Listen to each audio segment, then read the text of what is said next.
Marion Hutchison, born April 14th, 1924.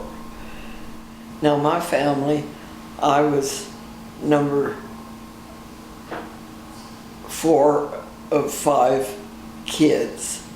My sister Dorothy lived to be 99. She died a year ago at 99 years old.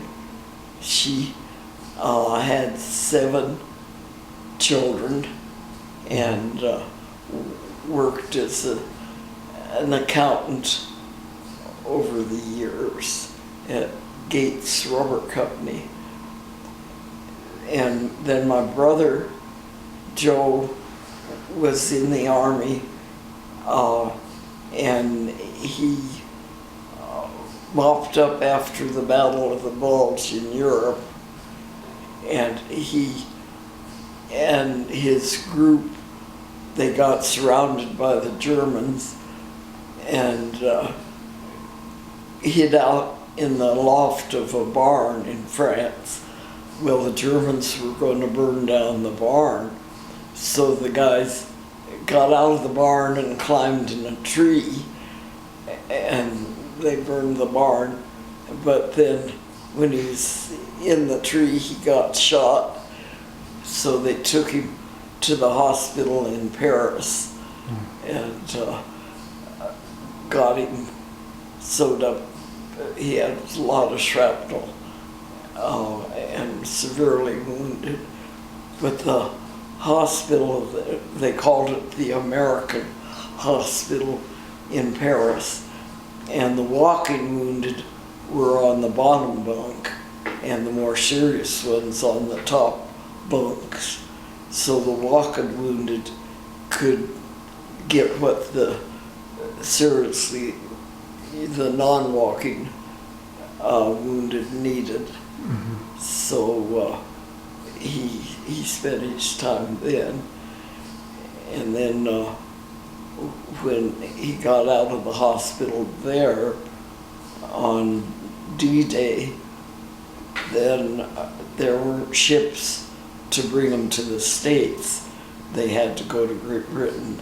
So he went to England, and the Redding family went to the Methodist church there, and he went to the Methodist church and met up with the Redding family, and they had 3 girls and 2 younger boys. So the youngest girl was working as a secretary at the American Army base, and the criticism of the American soldiers was they're, number one, overpaid, they're oversexed, and they're over here. So the guys didn't like them. But then when finally there was transportation to get out of there, well, Mr. Redding told my brother Joe, "You take care of my Enid." And so he promised to marry Enid, and then he came back to the VA hospital, and then she got to come. This 17-year-old girl with other war brides came across the water and came out to Colorado. She had no idea what she was getting into, but she put up with it all, and they were married then, and they're living in Yuma, Arizona now. Neither of them are in real good health, but they're managing. Is this your younger brother? And this is my my oldest brother. Oh, okay. How old would that make him then? And he'll be 100 in August. Okay. And then my next oldest brother, died in 2000, and he was in the Navy. And in the Navy, he was on a destroyer. I guess I can give the name now, the man. And he was a radar technician, and he reported their planes. And they said, they're ours, but they weren't. Oh. They were the bombers coming in. But he said, there's planes coming in.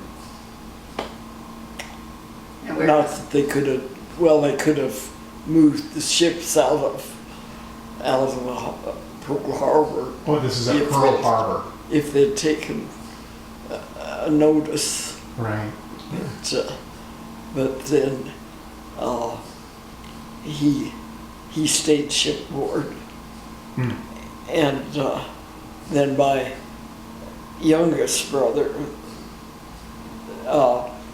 he, in Korea, he was a paratrooper and stationed in Japan, but paratrooping into Korea. So he ended up a career in the Army, and also a civilian career when he retired from the Army as a pioneer in computers. Oh. And he died in 1996. He died then. He was young, but he had a melanoma. They were all redheads, and even though they treated it, they couldn't cure it. So he died of melanoma, and he's at the cemetery in Colorado Springs. My folks, their last year of life, they were living alone on the farm, and one day my dad called and he said, "Come get us." And so the last year of their life, they lived with us, and that was kind of special because got to know them and my dad got to drive the power lawnmower. And then on their wedding anniversary, my husband took him to the florist and they got Mother some flowers.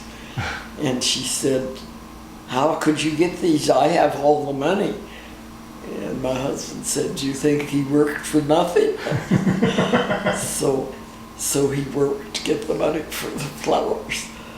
But it was a sweet time having them there. And then when we needed a break, daughter Janet had them.